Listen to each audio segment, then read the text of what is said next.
The Black Panthers, Jews in Israel. 3. Commentary on Newton Views by Morris U Schappes. This is the Jews responding to Huey P. Newton's press conference on the party being anti-Semitic when he went to protect Connie Mack. This was the Jews' response back to him.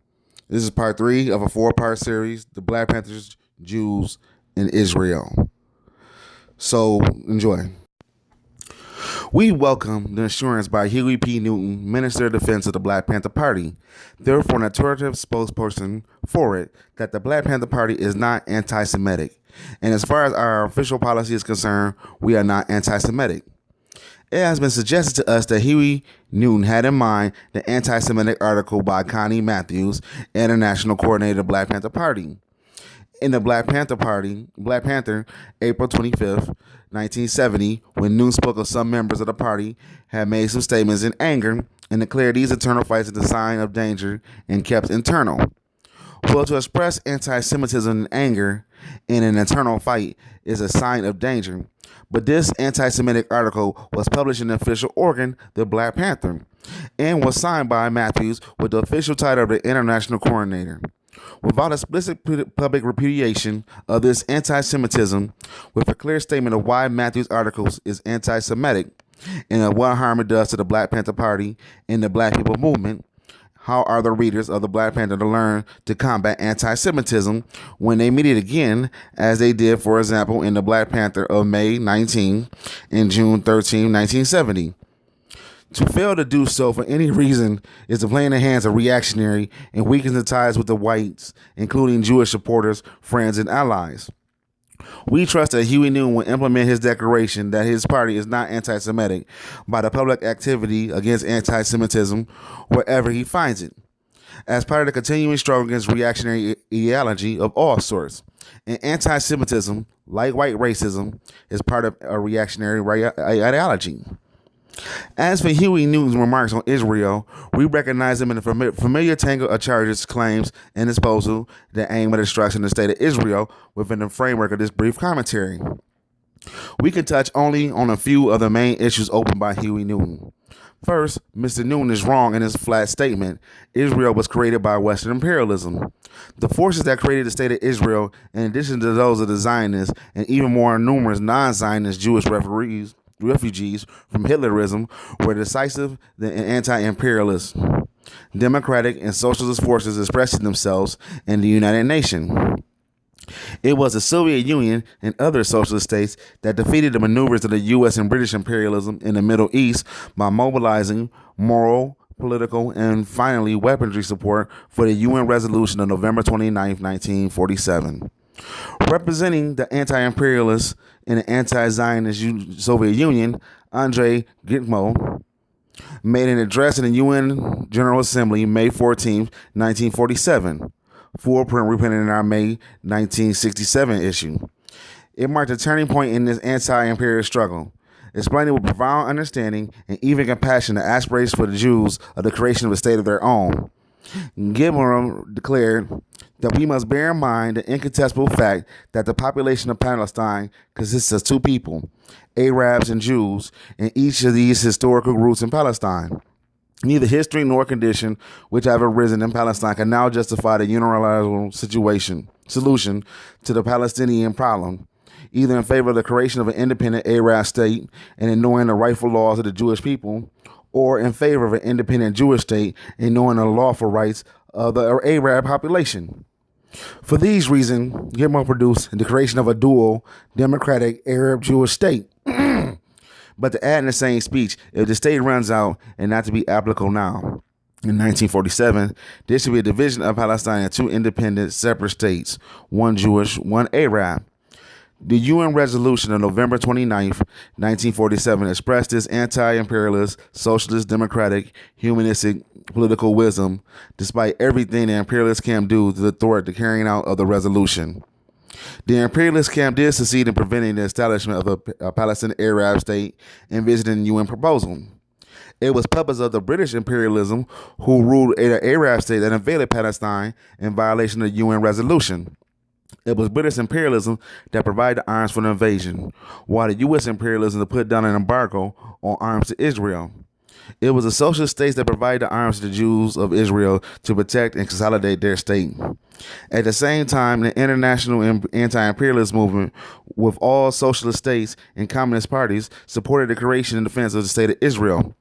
Thus, to say Israel was created by Western imperialism is to fly in the face of a known historical record.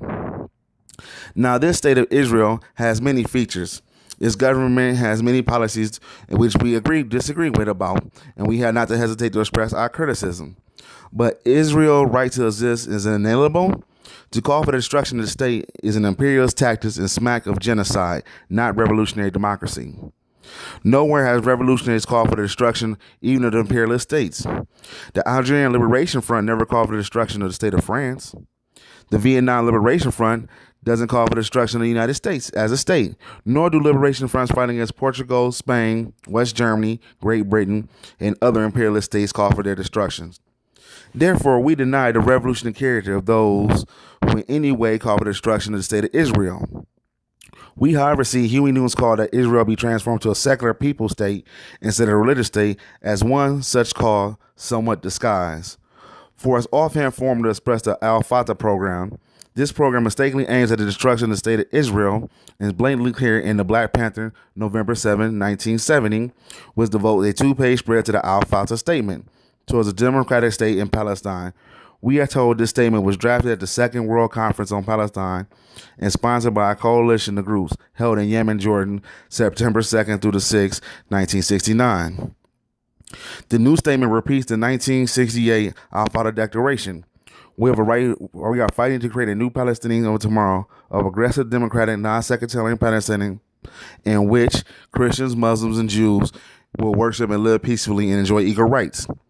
Together, the entire progressive Jewish leadership of the United States, we reject this concept in our declaration of December 1st, 1970, when he pointed out, see our January 1971 issue, page 6, this reference only into a religiously falsely reduced the Jews to merely a religious group and thus deny its national identity of the Jews. This is completely contradictory of the position the state of Israel has a right to exist and a secure existence as well. Where Gonarko in 1947 took note that the Palestinians, there are two people, Arab and Jewish, and both had a right to statehood, and that the Jewish people had a right to a state of their own, Al-Fatah comes along with the concept of a state, speaking of only religion, Christians, Muslims, and Jews, and will merely offer individual citizen rights to the people of all religions. At the close of the reading of Al-Fatah's statement indicates that over the destruction of Israel is the aim. Israel is an alien state within the Arab homeland, and we are sure that a new Palestine state will end artificially at the present status of Israel. At one point, the Al-Fatah asserts that it will believe that the revolution that the majority of Israel Jews will change their attitudes and subscribe to a new Palestine, especially after the Algerian state machinery and economic and military establishment are destroyed. In this radical reactionary fantasy, the Israel Jews will defend their state, their economy, their institutions to the death. And all of progressive mankind and the Jews throughout the world will give them all possible aid in such a struggle for survival. After much Jews rhetoric, the Al-Fatah statement goes to dispel any possible doubts of this aim. The new Palestine is not to be built around three state religions or two nationalities. Obviously, the Jewish nation or nationality or people are to get no consideration. The sine qua non of the new Palestinian is the destruction of the political, economic, and military foundation of a chauvinist racial settler state, which the dogmatic Al-Fatah terms for the state of Israel, sanctioned by 1947 UN resolution. That the Al-Fatah expect few Jews who can survive to live in a new Palestine to be inferred from their existence in the voluntary mass exodus of revolution on the eve of liberation. The exodus they expect to bring about and suave upon, which they quite regret later title. Later, we also informed that the process of revolution will be enveloping increase on the tempo of migration, especially those beneficiaries of the racist states who find it difficult to adapt to an open pluralistic society. That is a democratic, secular state in which the Jewish nationality is denied and suppressed. And how to show the consideration of Al-Fatah is the Jews' future. We are told that Al-Fatah is now, in fact, a serious negotiation with Arab states to take their own Jews back. In other words, destroy the state of Israel and all its institutions and exterminate the Jews trying to defend their state. Forced migration and the remnants and prepare the heavens for them as a generous Arab state. This is not the only program of genocide, but with a mockery and a bargain. How can such a program screw over into views of progressive, much less revolution? We find Huey Newton saying the Jewish people have a right to exist as long as they solely exist down a reactionary, expansionist Israelite government. But what right or terms, what revolutionary idea does Huey Newton presume is to put down the conditions of the right of the Jewish people to exist? Jewish people, any people, has the right to exist, period. In Israel, many forces, not only on the left, but on the political center, oppose the combat of the expansionist thrust of the Benjin. But the people of Israel will unite to the death against any threat to its right to exist.